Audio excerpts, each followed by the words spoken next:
आज प्रस्तुत है एक ऐसी अनुभूति जो कि कभी न कभी सभी को होती है और एक विशिष्ट स्थिति है कि जहाँ पर हमारा जन्म हुआ होता है वह स्थल हमको याद आता ही है और उस स्थल से जुड़ी हुई सारी यादें जब भी समय मिलता है तो ताज़ी हो जाती हैं।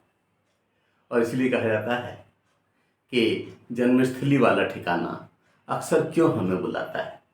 इसी ऊहापोह इसी उधेड़ बुन से बनी है यह पंक्तियाँ, यह रचना रखता हूँ आपके समक्ष। शीर्षक है अक्सर क्यों हमें बुलाता है। प्रस्तुत है। जन्मस्थली वाला ठिकाना, जन्मस्थली वाला ठिकाना अक्सर क्यों हमें बुलाता है। जन्मस्थली वाला ठिकाना अक्सर क्यों हमें बुलाता है। निरंतर उम्र बढ़ते जाना, निरंतर उम्र बढ़ते जाना नव अनुभव से मिलवाता है, नव अनुभव से मिलवाता है। और नए क्रंदन का आना, और नए क्रंदन का आना शिशुजन बोध कराता है। जब घर पर किलकारी गूंजती है, जब घर पर एक नए शिशु के आगमन पर एक पहली क्रंदन सुनाई पड़ता है तो उस समय खुशी की उस विशिष्ट आह्लाद होता है। याद कीजिए अपने घर की उस खुशी को, याद कीजिए और अपना तो आपको याद आएगा नहीं। इसलिए कहा कि नव अनुभव से मिलवाता है और नए क्रंदन का आना शिशुजन बोध कराता है। जन्मस्थली वाला ठिकाना अक्सर क्यों हमें बुलाता है।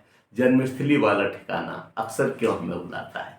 अब बालक का जन्म हो गया है, बच्चा क्रीड़ा कर रहा है, किल्लोल कर रहा है, तो उसके आगे की स्थिति को जहाँ दर्शाने का प्रयास है कि मदमस्त हो खेलते जाना, मदमस्त हो खेलते जाना जीवन आनंद दिलाता है। मदमस्त हो खेलते जाना जीवन आनंद दिलाता है। समस्या का ना पता ठिकाना नवरसा बढ़ता जाता है। समस्या का ना पता ठिकाना नवरसा बढ़ता जाता है। जन्मस्थली वाला ठिकाना अक्सर क्यों हमें बुलाता है। बहुत ही आनंद का क्षण होता है जिंदगी का वह जिस समय कोई समस्या नहीं होती और आनंद से क्रीड़ा करते रहो। सारी जिम्मेदारी पूरे परिवार की, माँ बाप की और अन्य लोगों की होती है। और इसी बात को ध्यान में रख करके कहा कि समस्या का ना पता ठिकाना नवरसा बढ़ता जाता है। जन्मस्थली वाला ठिकाना अक्सर क्यों हमें बुलाता है। इसके बाद तमाम अवस्थाएं आती हैं। पूर्व बाल्यावस्था, उत्तर बाल्यावस्था, कैशोरावस्था, प्रौढ़ावस्था, वृद्धावस्था। तो हर स्थिति को यहाँ दर्शाने का प्रयास किया गया है। सबसे पहले रखते हैं पूर्व बाल्यावस्था को, कि पूर्व बाल्यावस्था का आना नव संस्था से जुड़वाता है। पूर्व बाल्यावस्था का आना नव संस्था से जुड़वाता है। नए परिवेश से यूं जुड़ जाना सखाओं संग मिलवाता है। नए परिवेश से यूं जुड़ जाना सखाओं संग मिलवाता है। अब नए नए साथी मिलते हैं संस्था में, विद्यालय में जाने पर, तो उनसे एक दोस्ती होती है, उनसे एक आत्मीय संबंध बनते हैं। इसलिए कहा कि नए परिवेश से यूं जुड़ जाना सखाओं संग मिलवाता है। जन्मस्थली वाला ठिकाना अक्सर क्यों हमें बुलाता है। जन्मस्थली वाला ठिकाना अक्सर क्यों हमें बुलाता है। हर वस्तु का खिलौना बन जाना, हर वस्तु का खिलौना बन जाना इस उम्र का दौर सिखाता है। ये दौर ऐसा होता है जहाँ पर कोई भी चीज़, कोई भी वस्तु एक अलग तरह के खिलौने के रूप में हो जाती है और वह जो खेल रहा है वह उसके संगी साथी जो तय करते हैं वह वस्तु वही हो जाती है।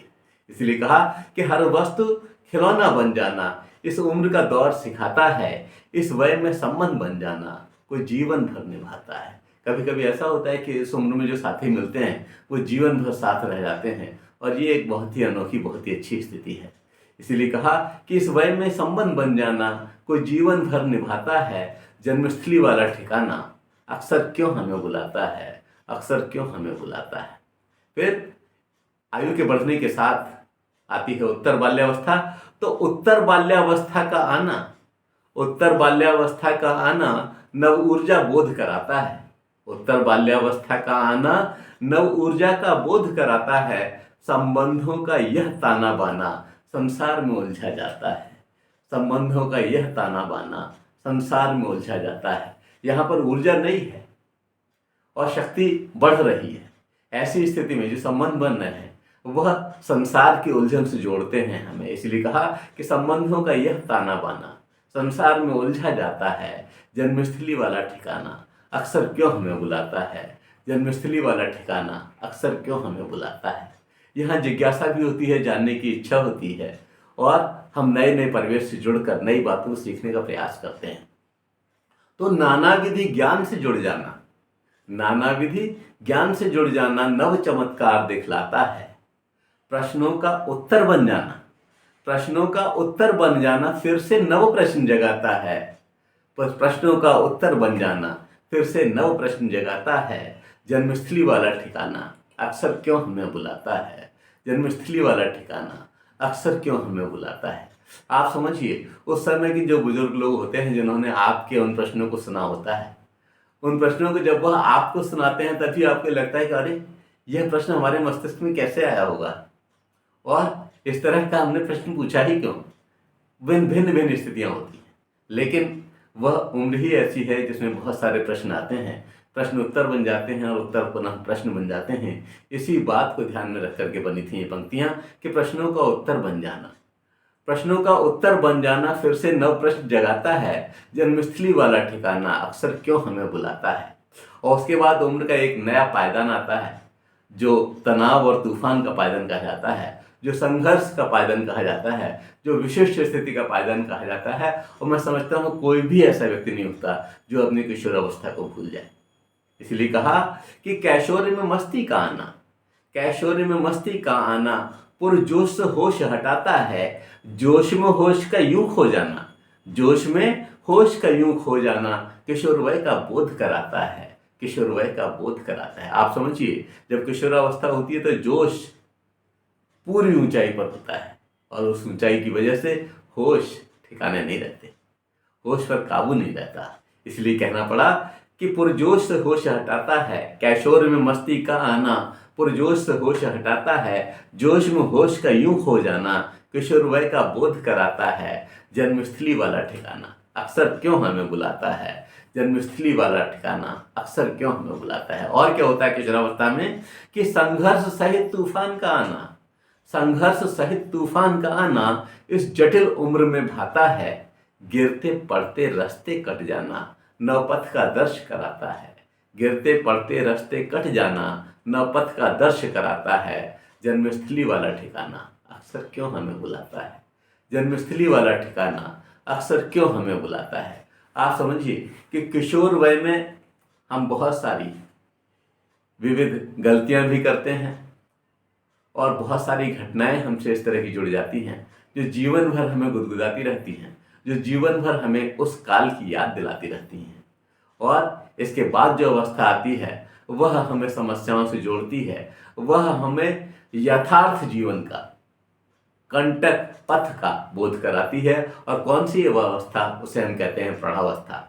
उस संदर्भ में लिखा है कि प्रौढ़ावस्था की वय पाना, प्रौढ़ावस्था की वय पाना समस्या का बोध कराता है।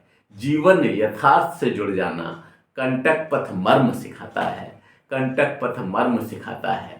अब हमें जीवन की सच्ची अनुभूति हो रही होती है और हम उस कटीले पथ के मर्म को समझ पाते हैं। और उसमें क्या क्या होता है, चाहे कुछ भी होता रहे, लेकिन हमें हमारी जन्मस्थली आवाज़ देती ही है। इसलिए कहा कि जीवन यथार्थ से जुड़ जाना कंटक पथ मर्म सिखाता है। जीवन स्थली, जन्मस्थली वाला ठिकाना अक्सर क्यों हमें बुलाता है, जन्मस्थली वाला ठिकाना अक्सर क्यों हमें बुलाता है। जीवन में भूल भुलैया आना इस उम्र में जुड़ता जाता है, जीवन में भूल भुलैया आना इस उम्र में जुड़ता जाता है। आजकल तो यह स्थिति और भी जटिल हो गई है और अधिक संघर्ष हो गए हैं और स्वयं के अस्तित्व को बचा पाना एक बहुत बड़ा कार्य सा होता जा रहा है। अब जीवन पहले जैसा सरल नहीं रहा और लोग विभिन्न प्रयास से इसको साधने का प्रयास कर रहे हैं। जीवन में भूल भुलैया आना इस उम्र से जुड़ता जाता है। बचपन का वह बोध भुलाना, बचपन का वह बोध भुलाना मजबूरी सा बनता जाता है, मजबूरी सा बनता जाता है। आप समझिए कि इन सारी ऊहापोहों में, इन कृत्यों में आदमी इतना उलझ जाता है कि बचपन की वो बातें याद तो आती हैं लेकिन उन अभिलाषाओं को पूरा करना मुश्किल होता जाता है। और इसलिए कहा कि बचपन का वह बोध भुलाना मजबूरी सा बनता जाता है। जन्मस्थली वाला ठिकाना अक्सर क्यों हमें बुलाता है, अक्सर क्यों हमें बुलाता है। फिर क्या होता है कि जीवन का वह पड़ाव आ जाता है जहाँ से हम इस जीवन की तीसरी की स्थिति को प्राप्त करते हैं। और उसका प्रारंभ कैसे होता है? धीरे से जीवन संध्या आना। धीरे से जीवन संध्या आना वृद्धावस्था ही कहलाता है। धीरे से जीवन संध्या आना वृद्धावस्था ही कहलाता है। ऊर्जा ह्रास का हो जाना मानव तन को नहीं भाता है। ऊर्जा ह्रास का हो जाना मानव तन को नहीं भाता है। कोई नहीं चाहता कि उसकी ऊर्जा में कमी आए। कोई नहीं चाहता कि वह जो कार्य करना चाहे उसे संपूर्ण न कर पाए, उसका निष्पादन न कर पाए। इसीलिए कहा कि ऊर्जा ह्रास का हो जाना मानव तन को नहीं भाता है। जन्मस्थली वाला ठिकाना अक्सर क्यों हमें बुलाता है? जन्मस्थली वाला ठिकाना अक्सर क्यों हमें बुलाता है? और एक खास बात होती है, क्योंकि इस समय कार्य से मुक्ति हो गई होती है, अवकाश का समय होता है और इस समय सबसे अधिक यादें घेरती हैं। इसलिए कहा कि सर्वाधिक यादों का आना, सर्वाधिक यादों का आना इस उम्र को खास बनाता है। बालों में सफेदी झलकने लगती है और चांदी उतर आती है बालों में। तो सर्वाधिक यादों का आना इस उम्र को खास बनाता है। बचपन के साथी याद आना जड़ से जुड़ जाना कहलाता है। बचपन के साथी याद आना जड़ से जुड़ जाना कहलाता है।